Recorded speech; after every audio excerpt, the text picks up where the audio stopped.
Petrol की price certain level से नीचे आती है ना, सऊदी अरब का बजट ऑलरेडी खसारे में चला जाता है। तो उन्होंने फौरन जो है ना टैक्सेस इंप्लीमेंट किए। पहले टैक्स फ्री कंट्री था, जितने लोग हैं आपके ऊपर डिपेंडेंट है, पर पर्सन 400 रियाल हर महीने आपको देने। क्या वाकई पाकिस्तानियों की रिस्पेक्ट कम हो गई है अब सऊदीज़ की नज़र में? अब कम नहीं हुई, शुरू से ही कोई इतनी खास वो नहीं थी, सीधी सी बात है। जैसा एक अमीर आदमी एक गरीब आदमी को देखता है, वैसे ही एक सऊदी एक पाकिस्तानी को देखता है। सऊदी अरब आपको जो है वो शहरियत कभी नहीं देता। आप अपना स्टेटस बताएं, क्योंकि आप तो वहीं पैदा हुए हैं ना। शहरियत तो दूर की बात है, जो आदमी वहाँ पैदा हुआ हो उसमें और जो आदमी आज इकामा लेके गया, दोनों के स्टेटस में कोई फर्क नहीं है। पाकिस्तानी यूरोप गए, अमेरिका गए, कोई पसंद आया तो लव मैरिज हो गई, केसेस हैं सऊदी अरब में भी हमें देखने को मिलते हैं। कुछ सालों पहले पाबंदी लगाई थी सऊदियों पे कि आप 4 नेशनलिटीज के लोगों से शादी नहीं कर सकते, उसमें एक पाकिस्तानी भी थे। सऊदी अरब अपना इंटरनेशनल इमेज बदलना चाहता है। सऊदी इंसान की आइडेंटिटी है ना, वो लोग उसको भी चेंज करना चाह रहे हैं। अवाम इन तब्दीलियों के साथ है या नहीं? सियासी पाबंदियां पहले से ज्यादा बदतर हो चुकी है। ऐसा नहीं हो सकता कि आप बादशाह को जाके डायरेक्ट आप कुछ बुरा भला कह दें, कि आप सोशल मीडिया पे भी अगर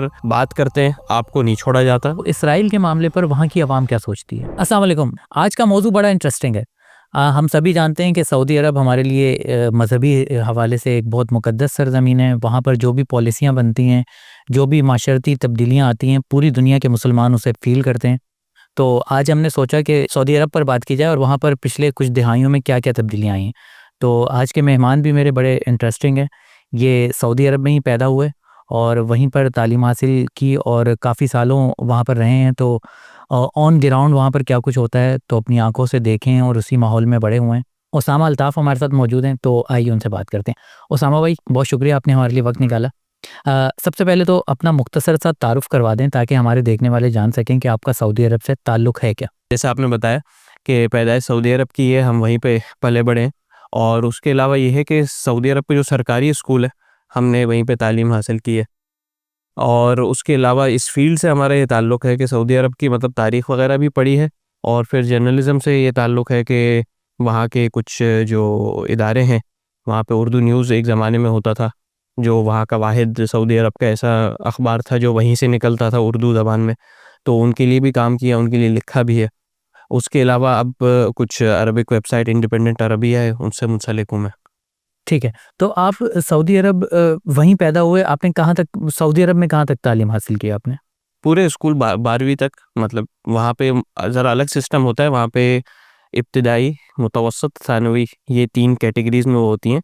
12 क्लासेस ही होती हैं, लेकिन 6 3-3 के हिसाब से उसको तकसीम किया होता है। उसके बाद यूनिवर्सिटी का लेवल आता है। तो मैंने ये स्कूल का सिस्टम पूरा किया, उसके बाद यूनिवर्सिटी भी गया मैं, लेकिन फिर वो छोड़ के मैं इधर आ गया। पाकिस्तान आ गए पाकिस्तान और आपकी फैमिली अब भी वहीं पर है? जी, जी, बिल्कुल ऐसे ही। अच्छा, तो फिर तो आप बहुत अच्छी तरह से जानते होंगे सऊदी अरब के माशरे को, वहाँ पर जो बादशाहत है उसमें क्या कवानीन है। मैं आपसे पूछना ये चाह रहा हूँ कि पिछले कुछ दिहाइयों में हमने देखा है कि सऊदी अरब में बहुत ज़्यादा तब्दीलियाँ आई हैं। जैसे ख़वातीन को ड्राइविंग की इजाज़त मिली, सिनेमाज़ बने, कॉन्सर्ट्स हो रहे हैं, सियासी तब्दीलियाँ भी आई हैं और इंटरनेशनल इवेंट्स जो है वो होस्ट कर रहा है सऊदी अरब। तो मुझे ये बताएं कि ये सब क्या है? ये अचानक से पिछले 10-15 सालों में ऐसा क्या हुआ है कि ये इतनी तब्दीलियाँ हमें नज़र आ रही हैं? जी। अच्छा, इससे पहले कि मैं आपके जवाब दूँ, रफ़्तार चैनल पे इससे पहले जो सऊदी अरब के ऊपर डॉक्यूमेंट्रीज़ वग़ैरह हैं वो मैंने देखी, तो काफ़ी तहकीक पे मबनी और काफ़ी जो है ना तफ़सील से वो किया हुआ है, तो अच्छा काम हुआ हुआ है। आपका सवाल भी काफ़ी रेलेवेंट है। बाय द वे, आप एमबीएस ज़रूर देखिएगा, हमारी रफ़्तार पे बनी हुई है, वो ज़रूर देखिएगा। जी प्लीज़। जी, मैं ये कह रहा था कि जो आम तौर पे पाकिस्तान में जब सऊदी अरब का ज़िक्र होता है तो आजकल ये सवाल काफ़ी उठाया जाता है कि वहाँ पे आजकल कॉन्सर्ट्स हो रहे हैं, वहाँ पे आजकल बाहर के जो सेलिब्रिटीज़ हैं वो आ रहे हैं, तो माहौल क्या चेंज हो गया? क्योंकि आम तौर पे सऊदी अरब का जब भी नाम लिया जाता है तो सऊदी अरब एक कंज़र्वेटिव कंट्री के तौर पे उसको देखा जाता है। तो अब ये बहस होती है कि जब से एमबीएस आए हैं तो वो पूरा चेंज हो गया है। अच्छा, इसका पूरा एक पस मंज़र है, उसका एक इकोनॉमिक रीज़न्स भी हैं और सोशल रीज़न्स भी हैं। जो तब्दीली हमें नज़र आ रही है कॉन्सर्ट्स की सूरत में, वहाँ पे सिनेमा खुल रहे हैं, वहाँ पे ख़वातीन को, तो वो ऐसा नहीं है कि एकदम एक बादशाह आया और क्योंकि वो बादशाह है वो जो कहेगा वो हो जाएगा, तो उसने एक दिन में आके कहा कि भई पूरा माहौल चेंज हो जाए, तो पूरा माहौल चेंज हो जाए। और मतलब जो ज़रा भी आदमी थोड़ा बहुत सोचता हो तो उसके ज़हन में पहला सवाल ये उठे, अगर इस तरह की अचानक ड्रास्टिक चेंज होता तो जो शोज़ हो रहे हैं वो हमें खाली नज़र आते हैं। आप अगर वीडियोज़ देखें तो वीडियोज़ में लोग इस बात पे तो गौर करते हैं कि ओह! सऊदी अरब में क्या हो रहा है। ये नहीं देखते कि वहाँ पे लोग वो हाउसफुल शोज़ जा रहे हैं ना। तो जो आवाम है वो भी अटेंड कर रही है, मतलब ऐसा नहीं है कि कोई ऐसा चेंज आ गया जिसको आवाम कबूल नहीं कर रही थी। अब इसकी वजूहात क्या है? इसकी पिछले कुछ अरसे में सऊदी अरब को ये अंदाज़ा हो गया कि आने वाले सालों में जो इनके पेट्रोल वगैरह है, जिस पे इनकी इकॉनमी सालों से खड़ी हुई थी, वो अब उस तरीके से आगे नहीं चल सकती, क्योंकि पेट्रोल का मुस्तकबिल अनसर्टन है कि आइंदा आने वाले सालों में कब तक दुनिया को उसकी ज़रूरत रहेगी। तो इसलिए सऊदी अरब ने इस बात की ज़रूरत महसूस की कि अपनी जो ये लोग बोलते हैं मसादिर दखल, मतलब जो अपनी इनकम के ज़राए, उनको किस तरीके से डाइवर्सिफ़ाई करें। तो उसमें मुख्तलिफ़ चीज़ों पे काम किया गया। उसमें से एक चीज़ ये भी है कि सऊदी अरब अपना इंटरनेशनल इमेज बदलना चाहता है। जब सऊदी अरब का नाम आए तो सऊदी अरब ये नहीं चाहता कि बाहर की दुनिया उनको एक कंज़र्वेटिव मुल्क समझे, जहाँ पे अभी तक पुराने किस्म के कवानीन हैं। तो उस लिहाज से कई किस्म की तब्दीलियाँ की गई। उसकी एक शक्ल ये है कि मतलब अब रोनाल्डो भी सऊदी अरब में खेल रहा है, वहाँ पे मुख्तलिफ़ सेलिब्रिटीज़ भी आने हैं। और वो एक और चीज़ जो अहम है बहुत, अगर आप इजाज़त दें, तो जो एक सऊदी इंसान की आइडेंटिटी है ना, वो लोग उसको भी चेंज करना चाह रहे हैं कि सऊदी इंसान अपनी आइडेंटिटी को ये नहीं समझे कि जो पहले होता था कि वो एक कंज़र्वेटिव मुसलमान है और बहुत अमीर मुल्क में रहता है, तो वो घर में भी बैठा रहे, तो उसके इतने बिज़नेस चल रहे हैं या इतना वो हो रहा है या हुकूमत की तरफ से इतनी सब्सिडी मिलेगी कि उसकी वो चाहते हैं कि सऊदी इंसान जो है वो भी अपनी आइडेंटिटी तब्दील करे, वो अपने आप को जदीद माशरे का फ़र्द समझे। अब इसमें बहुत लंबी बहस हो सकती है, हर आदमी अपने नुक्ता नज़र से देख सकता है कि जो तब्दीली आ रही है, वो मज़हबी लिहाज से अच्छी है, बुरी है। लेकिन वजूहात क्या हैं, ग्राउंड सिचुएशन क्या है, हम उस पे बात कर रहे हैं। तो जो एक सऊदी लड़का या लड़की है, जो आजकल की सऊदी यूथ है, उसमें भी काफ़ी तब्दीली आई है। वो आप जो शोज़ देखते हैं, उसमें एक तरफ शो हो रहा होता है, स्टेज सेट होता है, लेकिन आस-पास जो ऑर्गेनाइज़िंग टीम होती है पूरी, जो वॉलंटियर्स होते हैं, वो सब टोटली सऊदी होते हैं। तो उनकी कोशिश ये है कि सऊदी आदमी जो है वो अपने आप को, अपनी आइडेंटिटी को तब्दील करे, वो ये समझे कि अब वो काम करेगा तो उसको पैसे मिलेंगे, पुराना वाला सिस्टम नहीं है। ये एमबीएस का विजन 2030 ये क्या है? ये सारी तब्दीलियाँ उसी के पस मंज़र में हो बिल्कुल, रही हैं? बिल्कुल। जो जैसे मैंने कहा ना डाइवर्सिफ़ाई, तो वो डाइवर्सिफ़िकेशन ऑफ इनकम जो है, वो जो अपने सोर्सेज़ ऑफ इनकम को डाइवर्सिफ़ाई करना, वो 2030 जो विज़न है उसका मेन पॉइंट यही है। उसके तहत मुख्तलिफ़ चीज़ें हैं, उसके तहत सोशल प्रोग्राम्स भी हैं, उसके तहत नियम वगैरह मुख्तलिफ़, सबका एक नुक्ता है, अगर उसको एक वन लाइनर, तो यही है कि अब सऊदी अरब तब्दील हो चुका है। वो सऊदी अरब नहीं है जो पेट्रोल पे सिर्फ़ रिलाय करता था, अब उसके पास दूसरी चीज़ें भी हैं जिससे वो अ, अपने पैसे कमा रहा है और अपनी इकॉनमी चला रहा है। तो ये 2030 का टारगेट क्या है? मतलब 2030 तक सऊदी अरब को क्या मीट करना है? कहाँ पहुँचना है? सऊदी क़यादत जो है, जो जदीद क़यादत है, उसको ये महसूस हुआ कि हमें अपना जो है पूरा एक जिस जिहत पे जा रहे हैं, उस जिहत को तब्दील करने की ज़रूरत है। और कोई भी प्रैग्मैटिक लीडरशिप होगी, तो वो यही इसी तरीके से चलेगी कि अगर आप अपने एक जिहत तब्दील करना चाहते हैं, एक चीज़ को अचीव करना चाहते हैं, तो वो चूँकि पाकिस्तान नहीं है, तो ऐसा नहीं हो सकता कि मतलब सिर्फ़ एक नारा हो कि 2 नहीं, एक पाकिस्तान बनाएँगे या रोशन पाकिस्तान बनाएँगे, इस तरह का वो नहीं है। बल्कि उन्होंने अपने टारगेट सेट किए हैं। तो 2030 जो है, वो आप समझें, 2030 नाम मशहूर हो गया, वो फर्स्ट स्टेप है। उन्होंने आगे 2050 के भी टारगेट सेट किए हैं, 2040 के भी सेट किए हुए हैं। 2030 इसलिए कि हम जिस रुख पे चलना शुरू कर रहे हैं, 2030 तक हम उसमें ये अहदाफ हासिल कर लेंगे। उसके बाकायदा टारगेट्स, नंबर्स सेट किए हुए। तो हम देखते हैं कि सऊदी अरब में तवील बादशाहत मतलब आगाज़ से ही बादशाहत चलती आ रही है। तो आपके ख़्याल में ये जो तब्दीलियाँ आई हैं, इसे अवाम ने वेलकम किया है या ये सिर्फ़ बादशाहत में एक घुटन-ज़दा माहौल होता है, जो भी बादशाहत में होता है अवाम को कबूल करना ही पड़ता है? तो अवाम इन तब्दीलियों के साथ है या नहीं? बहुत अच्छा सवाल किया आपने। अच्छा, इसमें मैं आपके सवाल पे आने से पहले इसका ज़रा-सा पस मंज़र दे दूँ। जो एक आदमी अपने आप से अगर इसको समझना हो ना, इस चीज़ को समझना हो कि वहाँ की आवाम किस तरीके से इस चीज़ को ले रही है, वहाँ की आवाम इन तब्दीलियों को कैसे देखती है, क्या चल रहा है, तो आपको ये सेट करना पड़ेगा कि सऊदी अरब का माहौल क्या है और क्या वहाँ का जो एक आम आदमी है, वो खुशहाल है या नहीं, वो खुश है या नहीं। आप मीडिया को हटा दें, बंद कमरों में जहाँ पे कोई सुनने वाला नहीं है, कोई कुछ नहीं है, कोई हुकूमत का खौफ नहीं है, वहाँ पे भी आप अगर एक सऊदी लड़के या लड़की से पूछेंगे, एक काम करने वाले से पूछेंगे, तो वो अपनी हुकूमत से मायूस नहीं है। और इसकी वजह ये है कि सऊदी हुकूमत जो है, ये इस ख़ानदान की जो बादशाहत चल रही है, यूँ तो उनकी हिस्ट्री काफ़ी तवील है, लेकिन जो तीसरी, इसको सऊदी तारीख़ में इसको तीसरा सऊदी वो कहते हैं, दौर। तो जो तीसरा सऊदी दौर है उसको तकरीबन 100 साल होने वाले हैं। अब इस 100 साल में ग्राउंड रियलिटी पे अगर आप देखें तो सऊदी जो सिटीज़न है वो माली तौर पे खुशहाल है, उसको कोई ऐसी शिकायत नहीं है। और आम तौर पे किसी भी मुल्क का सिटीज़न हो, उसका पेट भरा हुआ हो, उसकी ज़रूरियात पूरी हो रही है तो खुशी होता है। ये चीज़ें कि वहाँ पे आज़ादी इज़हार, उसकी यकीनन शिकायतें हैं, उसका कोई दिफ़ा भी नहीं कर सकता है। लेकिन ये है कि आम आदमी का जो होता है ना, उसकी रोज़ी-रोटी पूरी है तो उसको कोई शिकायत नहीं है, वो अपनी हुकूमत से खुश है। यहाँ पे इंटरेस्टिंग चीज़ क्या है कि आज से 80 साल पहले का जो सऊदी आदमी था, उसकी जो मिज़ाज था, उसका जो सब कुछ था, वो भी खुश था और आज का जो नौजवान है, वो भी खुश है। तो इससे एक चीज़ जो बहुत वाज़ेह तौर पे पता चलती है कि ऑल्दो वहाँ पे फ़र्द वाहिद की हुक्मरानी है और बादशाहत का निज़ाम है, जिसको अब समझा जाता है कि बादशाहत का निज़ाम अब ख़त्म हो चुका है, जो भी है।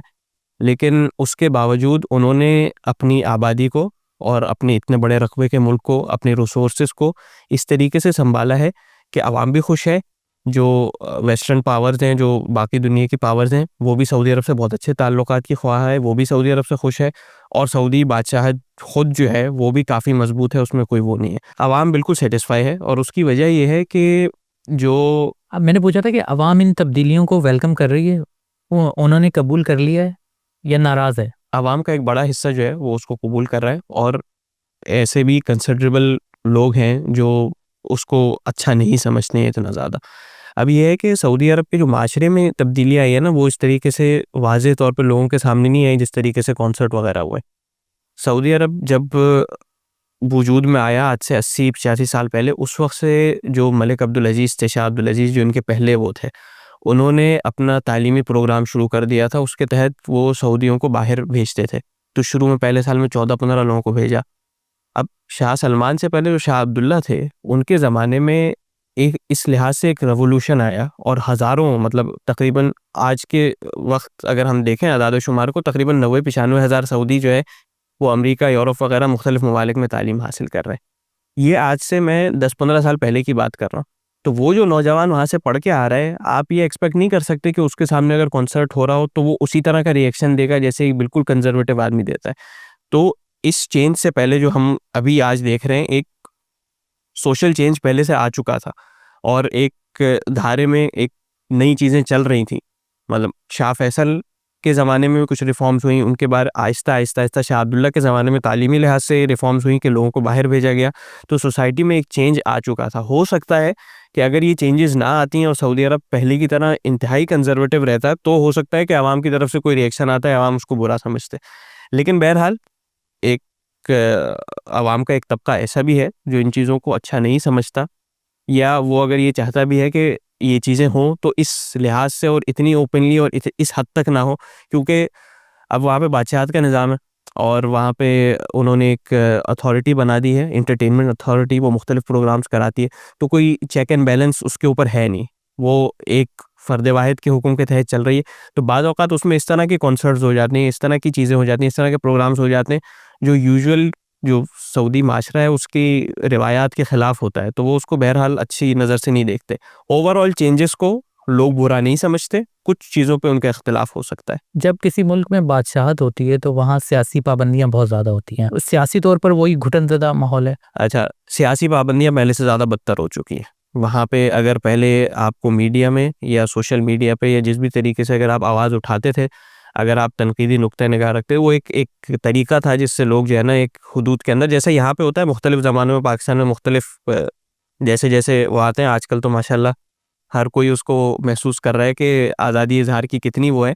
तो हर जगह पे मीडिया वाले जो है, वो उस लिहाज से अपने आप को, अपना नुक्ता नज़र को पेश करते हैं। तो पहले जो था वो स्पेस ज़्यादा थी। पहले ज़्यादा आपको पास ये मौका था कि आप किसी हद तक जो है ना तनकीद कर सकते हैं या मुख्तलिफ नुक्ते नज़र रख सकते हैं या वहाँ की किसी भी हुकूमत तरीके पर से तनकीद कर सकते थे, अब नहीं। डायरेक्ट हुकूमत पे वही मैं कह रहा हूँ ना, एक तरीक़ेकार था जिसके तहत आप करते हैं कि डायरेक्ट आप, ऐसा नहीं हो सकता कि आप बादशाह की को जाके डायरेक्ट आप कुछ बुरा भला कह दें। आपने सिस्टम की, किसी वज़ारत की, किसी एक पॉलिसी की, इस तरह की जो है ना तनकीद हो जाती थी, या कोई एक ख़ारजा पॉलिसी है उस पे लोग आके कुछ बोल देते थे। कुछ लोग होते थे, हुकूमत को भी पता होता था कि इन लोगों की तरफ से, तो उसकी स्पेस फिर भी पहले मौजूद थी। अब जो है बिल्कुल ख़त्म हो चुकी है। अब ऐसा हो गया है कि आप सोशल मीडिया पे भी अगर बात करते हैं, तो आपको नहीं छोड़ा जाता। अगर तो आप अपने नोन अकाउंट से, नोन नाम से अगर वो कर रहे हैं तो बहुत ही मुश्किल है कि आपको गिरफ्तार ना किया जाए, चाहे आप बिल्कुल हल्का फुल्का कुछ वो कर रहे हो। उसके अलावा सऊदी जो जमाल खाशोगी भी इसकी एक मिसाल है, कहते हैं। बिल्कुल बिल्कुल कह सकते हैं उसको एक मिसाल है। ऑल्दो कि उनका केस ऐसा था कि हर रियासत जो है ना, उसमें जो आदमी रियासत के लिए पहले काम करता हो फिर वो रोग एलिमेंट बन जाए तो रियासत उसको आमतौर पे माफ़ नहीं करती। तो जमाल खाशोगी का केस भी इसी तरह का कुछ था, लेकिन वो जिस तरीके से किया गया वो बहरहाल एक एक्सट्रीम थी। तो अब माशरा भी जो है ना रेडिकलाइज होता जा रहा है इस लिहाज से कि वहाँ पे बहुत आर्मीज़ हैं, ट्रॉल्स हैं जो हुकूमत के हक में जो है ना, अगर आपने कुछ बोल दिया तो ये ज़रूरी नहीं है कि पुलिस आपके घर पे आ जाएगी, आपको उठा के ले जाएगी। आप एक ट्वीट करते हैं जिसमें हल्का सा आप तुर्की की तारीफ़ कर दें या किसी ऐसे खारजा पॉलिसी पे किसी ऐसी बात की तारीफ़ कर दें जिस पे सऊदी हुकूमत जो है वो उसके हक में नहीं हो, तो आपको ट्रोल्स और बॉट्स जो हैं वो इतना आपके अकाउंट पे आ जाएंगे कि आप हैरान हो जाएंगे कि ये क्या हो गया। आपके खिलाफ हैशटैग आ जाएगा, ये आ जाएगा, वो आ जाएगा। तो डायरेक्ट वे में भी सियासी पाबंदियाँ बढ़ी हैं और इनडायरेक्ट वे में भी सियासी पाबंदियाँ बढ़ी हैं। हाँ, जो आपने जिक्र किया, जो इकोनॉमिक पॉलिसीज़ हैं, पहले एक तरह से सऊदी अरब जो है ना वो इस तरह चलता था कि पैसा इतना था कि बहुत सारी चीज़ें बगैर पॉलिसी के, बगैर निज़ाम के भी चलती चली जाती थी। अब ऐसा हो गया कि हर चीज़ का बोर्ड है, हर चीज़ की बाकायदा तरीक़ेकार है, कवानीन नए बनाए गए, तो बिल्कुल सिस्टमैटिकली चलते हैं उस पे। अभी आप फ्रीडम ऑफ स्पीच की बात कर रहे थे, तो मुझे ये बताएं कि वहाँ पर इंटरनेट को लेकर क्या पाबंदी है? डिजिटल मीडिया हो गया या हमारे जो सोशल नेटवर्क्स होते हैं, उनको लेकर क्या पाबंदी हैं? वहाँ फ़ेसबुक आप यूज़ कर सकते हैं। मेरे लिए बड़ा हैरत अंगेज़ था जब मैं वहाँ उम्रे की सआदत मुझे मिली तो मुझे पता चला कि वीपीएन के बगैर वहाँ व्हाट्सएप कॉल नहीं होती। अच्छा, वैसे बहुत शर्मिंदगी की बात है ये कहते हुए कि आजकल जो सूरत हाल है ना पाकिस्तान की, उससे बेहतर है वहाँ पे।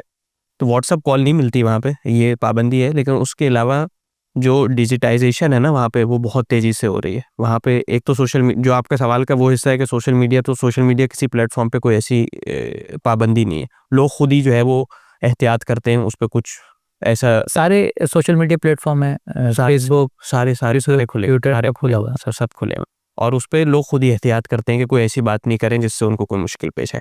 उसके अलावा जो सऊदी सर्विसेज है ना, उसको उन्होंने पिछले कुछ सालों में ऐसा कर दिया है कि आपके मोबाइल में एक एप्लीकेशन है, उसके ज़रिए आप अपनी सारी सर्विसेज वो कर सकते हो। और वो किसी ऐसा नहीं है कि सिर्फ सऊदियों के लिए है, सऊदी नॉन सऊदी सबके लिए एक पोर्टल बना दिया है। उसमें आपकी तमाम तर इन्फॉर्मेशन है।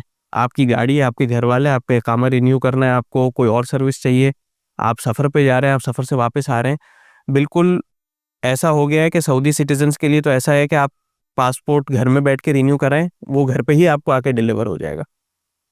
आपको चालान हो जाए, आपके मोबाइल पे वो आ जाएगा। बिल्कुल ऐसा हो गया है कि मोबाइल के अंदर जो है ना वो सारा डेटा है और बहुत आसानी से सारी सर्विसेज वो हो सकती हैं। कोई भी आपको गवर्नमेंट सर्विस लेनी हो, जैसे दुबई में है, ये लोग दुबई को ही फॉलो कर रहे हैं और आहिस्ता-आहिस्ता उस तरफ बढ़ रहे हैं। आहिस्ता-आहिस्ता क्या, बहुत तेज़ी से बढ़ रहे हैं उस तरफ। तो मुझे ये बताएं कि अभी पिछले कुछ सालों में हमने देखा है कि पाकिस्तानी बहुत बड़ी तादाद में जो कई सालों से वहाँ पर मुकीम थे, 1-2 मेरे जानने वाले हैं कि जो 20 साल से वहाँ पर रहते थे, अब वो वापस आ रहे हैं। मतलब ये कि वो परमानेंट शिफ्ट हो गए हैं अपनी जॉब वगैरह छोड़ के और इनकी तादाद काफ़ी बड़ी है। तो इसका क्या रीज़न है आपके ख़्याल में? इसका रीज़न ये है कि वहाँ पे जिस तरह की अब इकॉनमी बिल्ड हो रही है, वहाँ पे पहली बात तो ये है कि टैक्स लगे। पहले टैक्स फ्री कंट्री था, तो वहाँ पे पहले बिल्कुल भी टैक्स नहीं था, ज़ीरो टैक्स था आपके यहाँ? बिल्कुल ज़ीरो टैक्स है आपकी आमदनी पे। आमदनी पे अभी भी कोई टैक्स नहीं है। अब वहाँ पे 2 किस्म के नए टैक्स हैं, जो ख़ास तौर पे नॉन सऊदीज़ को बॉदर करते हैं। एक ये है कि जैसे आप वहाँ पे एम्प्लॉयी हैं, आप किसी कंपनी में मुलाज़मत कर रहे हैं। आपके साथ जितने लोग होंगे ना, घर के जितने अफ़राद होंगे, आपकी बीवी है, आपके बच्चे, फैमिली, जितने डिपेंडेंट्स कहते हैं उसको ये लोग, चाहे आपके वालिदैन हों या आपके वो जितने लोग आपसे मुंसलिक हैं, आपके ऊपर डिपेंडेंट हैं, तो पर पर्सन 400 रियाल हर महीने आपको देने हैं। ओके। तो अगर आपकी फैमिली में 3 लोग हैं, तो आपको 1200 रियाल देने हैं हर महीने और फिर आप उसको मल्टीप्लाई करें 12 से, क्योंकि वो साल के एक साथ होते हैं जब आप इकामा रिन्यू करते हैं। तो वो हर आदमी उसको अफ़ोर्ड नहीं कर सकता, ये एक टैक्स है।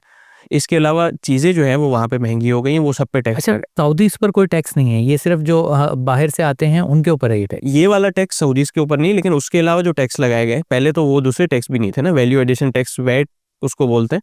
तो वो टैक्स पहले किसी के ऊपर भी नहीं था और अब सबके ऊपर है। 15% आप जो भी चीज़ खरीदेंगे वो ऊपर नीचे होता रहता है पॉलिसीज़ के हिसाब से। जैसे सेम जैसे यहाँ पे सेल टैक्स होता है? मुझे सेल्स टैक्स की इतनी टेक्निकलिटी नहीं पता कि क्या है, लेकिन मेरा यानी कि हम जो भी चीज़ खरीदते हैं उस पे, हाँ पे देनी है। वही चीज़ है, उस पे आपको टैक्स देना होता है। तो जो एक आम आदमी था जो पहले अपनी फैमिली के साथ आराम से वहाँ पे रहता था, उसको कोई और चीज़ वो नहीं तो इससे तो फिर अचानक से जब ये टैक्स लगा है तो इससे तो इन्फ्लेशन बहुत ज़्यादा बढ़ी होगी वहाँ पर, यही या फिर तनख्वाहें भी बढ़ी थी साथ? नहीं, तनख्वाहें नहीं, बिल्कुल सऊदी अरब में एक इकोनॉमिक रफ पैच से गुजरा है और अभी भी उसके असरात नज़र आते हैं। जो पिछले कुछ जो अरसा गुजरा है ना, जब पेट्रोल की प्राइसेस आगे पीछे हुई तो उनको ये सारे इक़दामात जल्दी उठाने पड़े। मतलब डाइवर्सिफिकेशन की तरफ जा रहे थे, लेकिन यूक्रेन वगैरह की जंग से पहले पेट्रोल की प्राइसेस बिल्कुल नीचे आ गई थी। तो जैसे ही पेट्रोल की प्राइस सर्टेन लेवल से नीचे आती है ना, सऊदी अरब का बजट ऑलरेडी खसारे में चला जाता है, क्योंकि वो आमदनी वहाँ से होती है। जैसे ही उसकी फी बैरल प्राइस कम होती है, इनका खसारे में बजट। तो उन्होंने फ़ौरन बहुत तेज़ी के साथ जो है ना टैक्सेस इम्प्लीमेंट किए, और उस लिहाज से तनख्वाहें नहीं बढ़ी, ना सऊदियों की बढ़ी ना नॉन सऊदीज़ की। तो सऊदी जो थे वो रिलेटिवली हमेशा ज़्यादा खुशहाल हैं नॉन सऊदीज़ से, ज़ाहिर है। तो नॉन सऊदीज़ को ज़्यादा उसका इफ़ेक्ट हुआ। बहुत सारे लोगों ने अपनी फैमिलीज़ वापस भेज दी, और बहुत सारे लोग हैं जो सब वापस आ गए। अच्छा, वैसे ये रुझान उस वक़्त शुरू हुआ था 2013 के बाद से, 14, 15, 16 में। उस वक़्त पाकिस्तान के हालात रिलेटिवली बहुत बेहतर थे, तो लोगों को डिसीजन लेने में कोई ज़्यादा मुश्किल नहीं। उस वक़्त ऐसा लगता था कि पाकिस्तान के हालात जो हैं वो हम एक लोड शेडिंग, दहशतगर्दी वगैरह वाले फ़ेज़ से निकल गए थे। तो लोगों को लगता था कि यार अपने मुल्क में जाके रहें, तो वहाँ पे फैमिलीज़ आ गई थी। लेकिन अब जो है, अब सूरत हाल ऐसी हो गई है कि जो पाकिस्तानी सऊदी अरब का इकामा जिसके पास है ना, वो बेचारा वहाँ पे बहुत परेशान है, चाहे उसकी बहुत अच्छी जॉब है। क्योंकि उसको ना सऊदी अरब में अपना मुस्तकबिल नज़र आता है, और पाकिस्तान में भी उसको कोई अपना मुस्तकबिल नहीं नज़र आता। अब मैंने मतलब वहाँ पे ये भी देखा कि वहाँ पे पाकिस्तानी नाई जो है, वो भी, मैं उसके पास बैठा हुआ था तो वो ये डिस्कस कर रहे थे कि तुर्की का वीज़ा ले लेना चाहिए या कहाँ। तो ये डिस्कशन पहले आउट ऑफ क्वेश्चन थी। ऐसा होता ही नहीं था कि जो पाकिस्तानी नाई वाला है या पाकिस्तानी सफाई वाला है, जो पाकिस्तानी जो छोटे दर्जे पे काम कर रहा है, वो ये सोचेगा कि मैं गुजरावाला सरगोदा के बजाय जो है मैं तुर्की जाऊँगा। तो ये ऑप्शन, पाकिस्तान के हालात इतने ख़राब हो गए हैं कि जो ओवरसीज़ पाकिस्तानी है उसके लिए ये ऑप्शन ही ख़त्म होता जा रहा है कि वो पाकिस्तान वापस आएगा। चलें, टैक्स तो इम्प्लीमेंट किए गए, उसके बाद वहाँ की जो सर्विसेज़ हैं, हुकूमत जो सर्विसेज़ देती है, उनमें बेहतरी आई या वो पहले से बेहतर थी? फॉर एग्ज़ाम्पल आप पुलिसिंग का कह लें या कानून की पासदारी कह लें। ओवरऑल सऊदी जो काम करने वाले हैं उनके अंदर प्रोफेशनलिज्म पहले से बेहतर हो गई है, और प्रोफेशनलिज्म के साथ ये भी आ गया है कि आपके सामने जो आदमी आ रहा है, जो भी केस आ रहा है, उसको आप मेरिट पे डील करते हैं, रिगार्डलेस कि उसकी नेशनलिटी क्या है। लेकिन बहरहाल एक लैंग्वेज बैरियर सबसे बड़ा वो होता है। एक तो ओवरऑल पाकिस्तानी जो वहाँ पे होते हैं, अगर हम पाकिस्तानियों की बात करें, तो पाकिस्तानी जो वहाँ पे मौजूद है वो तबका कौन सा है, ये देखने की बात है ना। अब अगर एक कौम का 70% तबका वो है जो बिल्कुल मजदूर तबका है, तो आप ये एक्सपेक्ट नहीं कर सकते कि सामने वाला आपको वो इज्जत देगा या उस तरीके से ट्रीट करेगा जैसे उन लोगों को करता है जो मैनेजर लेवल पे आते हैं। तो एक ओवरऑल पाकिस्तानियों का एक इमेज बन गया है, तो उस लिहाज से एक होता है। फिर दूसरी वजह ये होती है कि लैंग्वेज बैरियर होता है। अब एक पाकिस्तानी आदमी है, वो, उसको कोई पुलिस का मसला है, कोई और मसला है, वो जब किसी महकमे में जाता है, सामने सऊदी आदमी बैठा हुआ है। अब तो उनको इंग्लिश आ गई है, लेकिन पाकिस्तानी मजदूर को तो इंग्लिश भी नहीं आती। तो उसको ना अरबी आती है ना इंग्लिश आती है। जब आप किसी आदमी को अपनी बात नहीं समझा सकते, तो वो सामने से इरिटेट होता है। और तारीखी तौर पे सऊदी अपने आप को पाकिस्तानियों से बेहतर ही समझते हैं। उनके अंदर वो चीज़ अंदर मौजूद है, फिर आपको अपनी बात भी समझानी नहीं आ रही, तो वो चीज़ इफ़ेक्ट करती है। उसमें फिर जैसे मैंने पहले कहा ना, डिजिटाइज़ेशन की वजह से बेहतरी आ गई है, लोगों को जाना ही नहीं पड़ता। जिसको अपना काम करना आता है मोबाइल पे, उसको किसी महकमे में जाना ही नहीं पड़ता। जो जाता है उसको बहरहाल ये चीज़ें फ़ेस करनी पड़ती हैं। पहले से कुछ बेहतर है क्योंकि इंग्लिश आ गई, जिसको इंग्लिश आ गई वो ज़रा बेहतर हो गया, लेकिन बहरहाल मुश्किलात होती हैं इस हवाले से। हम अगर तारीख़ पे नज़र डालें तो हमें नज़र आता है कि हमारे सऊदी अरब से बहुत अच्छे हम ताल्लुकात रहे हैं, बरादराना ताल्लुकात रहते हैं, गो के हमारा हाथ हमेशा मांगने वाला रहता है और वो हमसे काफ़ी स्ट्रॉन्ग है माली तौर पर। और वैसे भी तो अगर ऑन ग्राउंड देखें तो पाकिस्तानियों की वहाँ पर क्या इज़्ज़त है? जैसे मैं भी उम्रे के लिए गया था, तो मुझे कोई पाकिस्तानियों के लिए वो ख़ास एहतराम या वो नज़र नहीं आई। इवन के हरमैन शरीफैन का अमला है, वो भी अच्छी तरह से ट्रीट नहीं करता जब उन्हें पता चलता है कि ये पाकिस्तानी है। क्या वाक़ई ऐसा है कि पाकिस्तानियों की रिस्पेक्ट जो है वो थी नहीं या कम हो गई है अब सऊदीज़ की नज़र में? अब कम नहीं हुई, शुरू से ही कोई इतनी ख़ास वो नहीं थी, सीधी-सी बात है। और उसकी वजह वही है जो मैंने आपसे कहा कि अब जो एक सऊदी है वो पाकिस्तानी को क्या देखता है? वो ये देख रहा है कि पाकिस्तानी जो है वो सीमेंट का की बोरी उठा के ऊपर ले जा रहा है, वो इसी लेके आ रहा है। तो अब जैसा एक अमीर आदमी गरीब आदमी को देखता है, वैसे ही एक सऊदी एक पाकिस्तानी को देखता है, क्योंकि पाकिस्तानियों की अक्सरियत वहाँ पे मजदूर तबके की है। अगर ऐसा होना कि पाकिस्तानी आईटी प्रोफेशनल्स हों बहुत सारे, तो शायद नुक्ता नज़र चेंज हो, लेकिन वहाँ पे पाकिस्तानी हैं, प्रोफेशनल्स हैं वहाँ पे बहुत, लेकिन ज़्यादातर तबका तो पाकिस्तानी मजदूर तबका है। तो वो उसी तरीके से पाकिस्तानियों को देखते हैं। फिर उस बात को कोई डिनाई नहीं कर सकता कि सऊदियों के अंदर जो एक अरब और अजम का एक जो फ़र्क है, वो बहरहाल फ़र्क मौजूद होता है, उनके रवैये में नज़र आता है। तो अगर कोई आदमी रेसिस्ट नहीं है तो उसको तबकाती फ़र्क नज़र आता है। कोई आदमी पाकिस्तान में भी रेसिस्ट ना हो और उसके सामने कोई गरीब हो, तो वो आदमी गरीब को अलग तरीके से ट्रीट करता है, अमीर को। ये हर आदमी की तकरीबन फितरत में ही होता है, तो वो चीज़ नज़र आती है। फिर अक्सर वहाँ पे रेसिस्ट लोग भी हैं, चाहे नहीं हो, तो फिर ये भी मसला आ जाता है। तो इस वजह से पाकिस्तानियों की ओवरऑल, इसमें ऐसा नहीं है कि पाकिस्तानी अगर पाकिस्तानी की माशी हालात ज़्यादा ख़राब हो गए हैं तो अभी पाकिस्तानियों की इज़्ज़त मज़ीद कम हो गई, ऐसा नहीं है। शुरू से पाकिस्तानी जो थे वहाँ पे, वो इसी लेवल पे थे। ना पाकिस्तानियों ने वहाँ पे कोई बहुत ज़्यादा वो किया। मुख्तलिफ़ किस्म की पाकिस्तानियों की एक वो बनी हुई है। पाकिस्तानियों को समझा जाता है कि बहुत मजबूत हाथों वाले, जो मुश्किल काम होते हैं वो सारे पाकिस्तानी करते हैं। ये सारी चीज़ें वहाँ पे सऊदियों को समझ में आता है, लेकिन एट द सेम टाइम को बहुत ज़्यादा इज़्ज़त और वो नहीं है, क्योंकि हम कोई बाइज़्ज़त काम पाकिस्तानी करें, बहुत बड़ी तादाद में पाकिस्तानी कर रहे हों, तो उनको बाइज़्ज़त तरीके से डील किया जाए। नहीं करते तो वहाँ पे आम तौर पे पाकिस्तानियों को कोई इतना ज़्यादा वो नहीं किया जाता। इसका क्या रीज़न है कि हमारे जो पढ़े लिखे हाईली स्किल्ड लोग हैं, वो सऊदी अरब, दुबई यानी मिडल ईस्ट की बजाय यूरोप और अमेरिका जाने को तरजीह देते हैं? क्या वहाँ पर जो है वो पे स्केल कम है, डॉक्टर्स का, इंजीनियर्स का, क्या वजह है? अच्छा, ये तो हमें आदाद-ओ-शुमार देखनी पड़ेंगी कि लोग किस चीज़ को ऑप्ट करते हैं। अब वहाँ पे ये है कि सऊदी अरब में जो लोग जाते हैं उनको 2-3 किस्म की मुश्किलात, पे स्केल का इतना मसला नहीं होता। आमतौर पे अगर आप अच्छे प्रोफेशनल हैं, तो आपको जो पे किया जाता है वो यूरोप अमेरिका से बेहतर पे किया जाता है। बेहतर पे किया जाता बेहतर पे किया जाता है। है, अगर आप हाईली स्किल्ड हैं। अगर आप हाईली स्किल्ड हैं, हाईली एजुकेटेड हैं, तो आप अगर उनके ये देखें ना, आपको मतलब जो इस हवाले से अगर किसी को अंदाज़ा लगाना हो, तो न्योम वगैरह के जो प्रोजेक्ट्स हैं, इसके आप कभी वो देखें ना कि फलां मैनेजर ने इस्तीफ़ा दे दिया या नया मैनेजर रख लिया, तो उनकी पे देखा करें, वो मिलियंस ऑफ रियाल्स में होती है वो। तो अगर आप उस लेवल के हाईली एजुकेटेड आदमी हैं, तो वो आपको अच्छा खासा पे करते हैं। मसला ये होता है, 2-3 वहाँ पे मसले हैं। एक तो ये है कि सऊदी अरब आपको जो है वो शहरियत कभी नहीं देता है, कभी नहीं। कभी नहीं देता। आप वहाँ पे बाय द वे, आप वहाँ पैदा हुए हैं, तो आप अपना स्टेटस बताएँ, क्योंकि आप तो वहीं पैदा हुए हैं ना।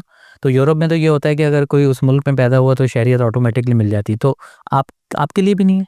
शहरियत तो दूर की बात है, जो आदमी वहाँ पैदा हुआ हो उसमें, और जो आदमी आज इकामा लेके गया, मतलब मैं 20 साल पहले पैदा हुआ था, सऊदी अरब में पैदा हुआ था, और एक आदमी जिसको 20 घंटे हुए सऊदी अरब में, दोनों के स्टेटस में कोई फ़र्क नहीं है। अच्छा। कोई फ़र्क नहीं है दोनों के स्टेटस में। तो वहाँ पैदा होने पे आपको, पैदा होने वाले की कोई कैटेगरी ही नहीं है अलग से। सऊदी है, नॉन सऊदी है, वो नॉन सऊदी है जिसने सऊदी से शादी की हो, ये कैटेगरी ज़रूर है। लेकिन जो सऊदी अरब में पैदा हुआ हो, इसकी कोई कैटेगरी नहीं है। वो ऐसा ही है जैसे बाकी हुए हैं। तो ये मसले शहरियत वगैरह के मसले हैं, जिसकी वजह से लोग यूरोप वगैरह की तरफ शायद जाते हो ज़्यादा। वैसे ये इस तरह के केसेस हमने बहुत देखे हैं कि पाकिस्तानी यूरोप गए, अमेरिका गए, वहाँ पर जो है वो कोई पसंद आया तो लव मैरिज हो गई। ये तो ऐसी जो केसेस हैं वो सऊदी अरब में भी हमें देखने को मिलते हैं, या नहीं वहाँ पर ऐसा बहुत कम होता है? बहुत इंटरेस्टिंग बात आपको बताऊँ, सऊदी अरब ने पिछले कुछ सालों पहले पाबंदी लगाई थी सऊदियों पे कि आप 4 नेशनलिटीज़ के लोगों से शादी नहीं कर सकते, उसमें एक पाकिस्तानी भी थे। अच्छा। हाँ, और उसमें ये था, मतलब शादी नहीं कर सकते से मुराद ये है कि आपको पहले कुछ कवायद जमा करा के इजाज़तनामा हासिल करना होगा, फिर आप वो शादी कर सकते बगैर पूछे नहीं करते, हैं, बगैर पूछे नहीं। यानी कि जो भी पर्सन है, चाहे वो खातून है या मर्द हैं, तो यानी हुकूमत पहले उनकी वेरिफिकेशन ये करेगी। पाकिस्तानी और चंद एक और नेशनलिटीज़ के लिए, बाकी नेशनलिटीज़ के लिए ऐसा नहीं है। तो वहाँ पे वैसे ऐसा कोई आम रुझान भी नहीं था। जैसे ये तो बहुत केसेस होते हैं ना कि पाकिस्तानी अमेरिका गए, वहाँ पे जाके वो इसलिए कि आप सऊदी से शादी कर लेना, उसके बाद जैसे अमेरिका वगैरह में आपको ग्रीन कार्ड फ़ौरन मिल जाता है, ये मिल जाता है, सऊदी अरब में ऐसी कोई आपको वो नहीं मिलती। और शादी करने के बाद भी नहीं? शादी करने के बाद आपकी एक अलग कैटेगरी बन जाती है, और आपके बच्चों को जो है वो बाज़ जगहों पे ये बेनिफिट मिलता है कि ये सऊदी का बेटा है, सऊदी माँ का बेटा है, तो उसकी वजह से बेनिफिट मिल जाते हैं। लेकिन वहाँ पे कोई ऐसा पाकिस्तानियों का रुझान नहीं है, या अक्सर लोग कोई ऐसे टारगेट रख के नहीं जाते हैं कि मैं वहाँ जाऊँगा, सऊदी से शादी करूँगा, तो इस तरह का कोई रुझान है ही नहीं वहाँ पे। आपने तालीम वहीं हासिल की, तो मुझे ये बताएं कि क्या वहाँ पर एजुकेशन फ्री है? जब आप, जाहिर सी बात है कि हुकूमत ने टैक्सेस लगा दिए, तो उसके बदले में सऊदी हुकूमत क्या देती है? सऊदी हुकूमत अपने सिटीजन्स को बहुत सारे फ़वाइद देती है। जो बाहर के लोग हैं, उनको सीधी बात है कि जितने टैक्स वो दे रहे हैं अभी, उस लिहाज से उनको फैसिलिटीज़ नहीं मिल रही। या ऐसा आपके लिए तालीम फ्री थी वहाँ पे?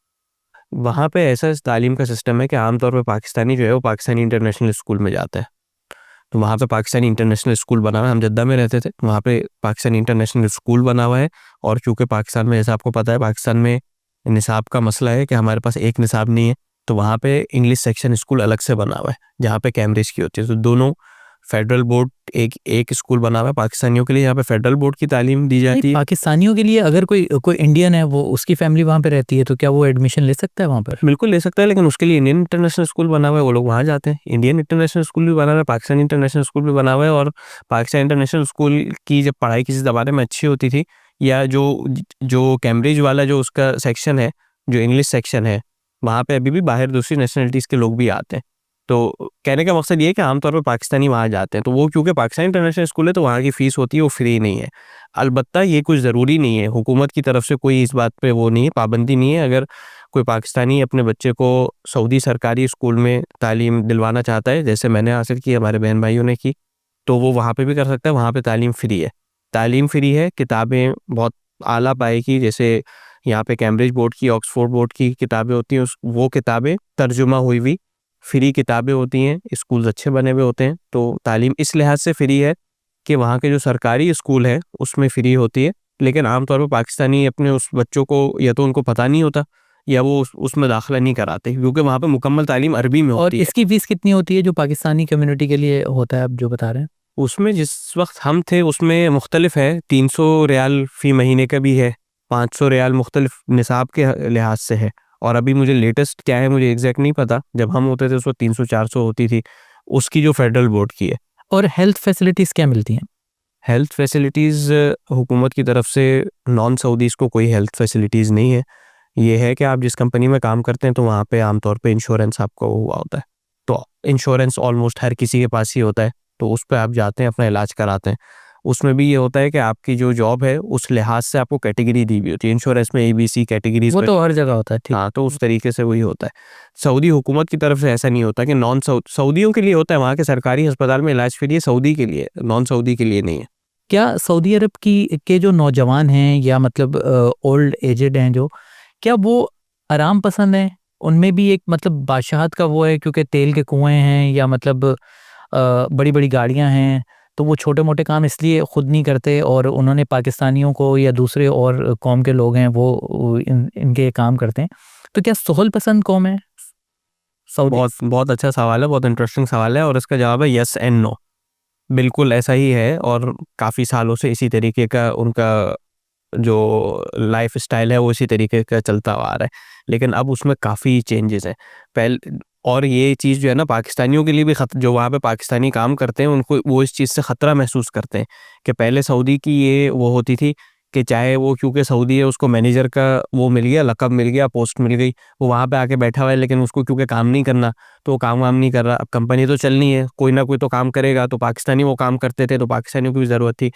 लेकिन अब जो नई नस्ल है, आप खुद भी वहाँ जाके देखें, या कोई भी वहाँ गया हो, तो वहाँ पे आप हॉस्पिटल में जाएँ, रिसेप्शन में सऊदी लड़के-लड़कियाँ दोनों काम कर रहे होंगे। जो दूसरे, आप किसी भी फील्ड में चले जाएँ, तो वहाँ पे सऊदी, आप एयरपोर्ट पे जाएँ, तो वहाँ पे जो एयरलाइन वाले हैं, वो भी सऊदी लड़के-लड़कियाँ हैं।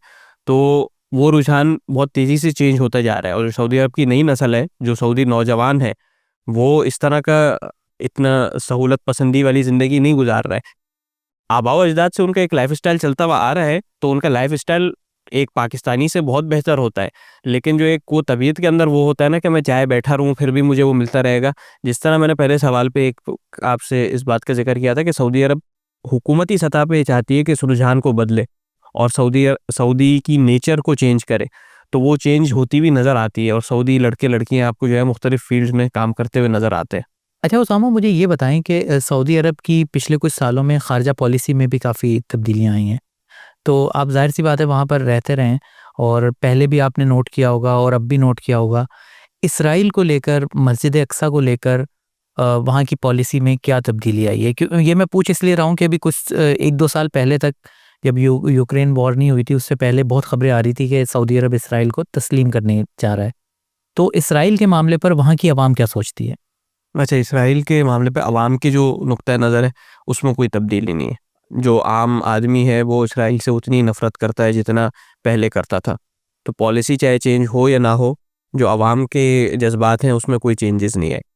पॉलिसी के उस पे देखें तो सऊदी अरब, अगर एक अच्छा लफ्ज़ इस्तेमाल करें, तो रीसेंट ईयर्स में बहुत ज़्यादा प्रैग्मेटिक हो गया है, चाहे वो इकोनॉमिक उस पे हो, फ्रंट पे हो, या ख़ारजा पॉलिसी के उस पे हो। तो उनको ऐसा लगता है कि ये ज़्यादा प्रैग्मेटिक अप्रोच है, और उसके पीछे वजह ये है कि जो मशरिक़ वस्ता में मुख्तलिफ प्लान्स हैं या मुख्तलिफ ब्लॉक्स बने हुए, ब्लॉक्स ज़्यादा सही लफ्ज़ होगा। तो मशरिक़ वस्ता में मुख्तलिफ ब्लॉक्स बने हुए। तो एक ईरानियन ब्लॉक है जिसका असर आप ये देख सकते हैं कि उसमें लबनान, सीरिया, यमन सब ईरानियन ब्लॉक में आते हैं। सऊदी अरब क्योंकि अपने आप को ट्रेडिशनली एंटी ईरान समझता था, तो दूसरा जो मेजर ब्लॉक है वो प्रो इसराइल ब्लॉक है। तो बजाय इसके कि कोई वहाँ पे अलग ब्लॉक होता जिसमें अहले सुन्नत या सुन्नी इस्लामी ममालिक का ब्लॉक होता, इस तरह का कोई ब्लॉक बनने के बजाय वो जो है टिल्ट इसराइल की तरफ हो गया। तो उस हवाले से हमने, ऑल्दो कि अभी ऑफिशियल पॉलिसी यही है कि हम इसराइल को उस वक्त तक तस्लीम नहीं करेंगे जब तक वो 1967 की हुदूद के मुताबिक फ़लस्तीन को और दो रियासती हल को नहीं तस्लीम करेगा। लेकिन बहरहाल उस हवाले से जो है, मतलब इस तरह देखते हैं ना हम कि वहाँ का मीडिया जो है वो कंट्रोल्ड मीडिया है। तो अब अगर आके कोई मीडिया पे इसराइल की हिमायत में बात कर रहा है, जो कि वहाँ पे करते हैं अब लोग, पहले ऐसा कभी नहीं होता था कि सऊदी स्क्रीन पे आके कोई इसराइल नवाज बयानिया जो है वो चलाएगा। तो वहाँ पे आके प्रो इसराइल बातें होती हैं और हुकूमत की तरफ से उनको कुछ नहीं कहा जाता। तो इस हद तक उन्होंने जो है वो प्रो इसराइल रुझानात को हवा देना शुरू कर दी है, और हुकूमत की तरफ से उस पर कोई पाबंदी नहीं है। और उसकी वजह यही है कि वो ये समझते हैं कि ये प्रैग्मेटिक डिसीजन है कि इसराइल इस पर अवामी रद्द-ए-अमल क्या आता है? जैसे अभी 2-3 साल पहले तक बड़ी खबर गर्म थी कि सऊदी अरब तस्लीम कर लेगा, तो इस पे कोई उस वक़्त अवामी रद्द-ए-अमल क्या था? अवामी रद्द-ए-अमल नहीं आ सका, उसकी जैसे मैंने पहले कहा ना कि जो वहाँ पे चेंजेस आ रही हैं, तो लोग ये समझते हैं कि बादशाह ने फैसला कर लिया तो आवाम की तरफ से वो नहीं, आवाम वेलकम कर रही है। इस मामले में ऐसा नहीं है, आवाम कोई उस चीज़ को वेलकम नहीं कर रही है, आवाम इस चीज़ को अच्छा भी नहीं समझती है। लेकिन आवाम के पास कोई प्लेटफॉर्म नहीं है कि किससे एहतिजाज का वो करे, वहाँ पे कोई अपोजिशन तो है नहीं। इस हद तक होता है कि कोई हैशटैग बन जाता है, कोई वो हो जाता है। ऐसे भी केसेस आए वहाँ पे कि वहाँ के कोई प्रोमिनेंट पर्सनैलिटीज़ जो है वो इसराइल मुखालफत में काफ़ी हद तक जा रही हैं, या इसराइल के ख़िलाफ़ जो ग्रोह लड़ रहे हैं उनकी हिमायत कर रही है, तो सऊदी अथॉरिटीज़ उनको आके गिरफ़्तार कर लेती हैं, उनके ट्विटर अकाउंट्स बंद हो जाते हैं। तो प्लेटफ़ॉर्म कोई नहीं है मुखालिफ आवाज़ उठाने का, तो इस लिहाज से कोई प्रोमिनेंट मुखालफत नहीं नज़र आती। लेकिन अवाम के जज्बात जो हैं, जो अवामी जो सेंटिमेंट जिसको बोलते हैं, वो प्रो इसराइल बिल्कुल भी नहीं है, एंटी इसराइल है। लास्ट क्वेश्चन और सबसे इंटरेस्टिंग क्वेश्चन, अभी जो पाकिस्तान में हालात चल रहे हैं, इस वक़्त आप पाकिस्तान में और आप सऊदी अरब भी ज़िंदगी गुज़ार कर आए हैं, तो दोनों जगह आपको आज़ादी इज़हार राय के हवाले से क्या फ़र्क नज़र आया? आपने बीच में कुछ ऐसे सवाल कर दिए कि जिसकी वजह से सऊदियों को वो अच्छे नहीं लगेंगे उसके जवाब, और अब आप चाह रहे हैं कि मैं यहाँ पे भी जो है वो सुकून से नहीं रहूँ। बस सोच समझ के जवाब दें, इतना जितना आप अफ़ोर्ड कर सकें और फ़ेस कर सकें। अच्छा, ये है कि कोई ज़ाहिर है पाकिस्तान में ज़्यादा आज़ादी इज़हार है, कोई मतलब उसमें कोई राय नहीं है। वहाँ पे कोई इस तरह का वो नहीं हो सकता जो यहाँ पे ऑल्दो हम जितनी अपनी स्पेस लेते हैं, वहाँ पे वो बिल्कुल उसका कोई वो नहीं है। लेकिन जो एक रुझान होता है और एक पॉलिसी की इफ़ादियत होती है, वहाँ पे अगर ये मसला है कि वहाँ पे पाबंदी लगी हुई है, लोगों को पता है कि पाबंदी है, वहाँ पे एहतिजाज नहीं कर सकते, लोगों को पता है एक सिस्टम चल रहा है, और एक आम आदमी की ज़िंदगी वहाँ पे जो है ना, वो खुशहाल है। मसला ये नहीं है कि एक आम आदमी को आपने चुप कराया हुआ है, पाकिस्तान में भी आप उसको जूते मार रहे हैं, चुप करा रहे हैं, और वहाँ पे भी चुप करा रहे हैं। तो वहाँ पे जो चुप आदमी है उसका पेट भरा हुआ है, वो लेग्ज़िस में घूम रहा है, वो अच्छी जगहों पे खाने खा रहा है। पाकिस्तान का आदमी गुर्बत से भी मर रहा है, और फिर गुर्बत के खिलाफ जब वो आवाज़ उठा रहा है तो उसको बोल रहा है कि नहीं, खामोश, बोलना नहीं।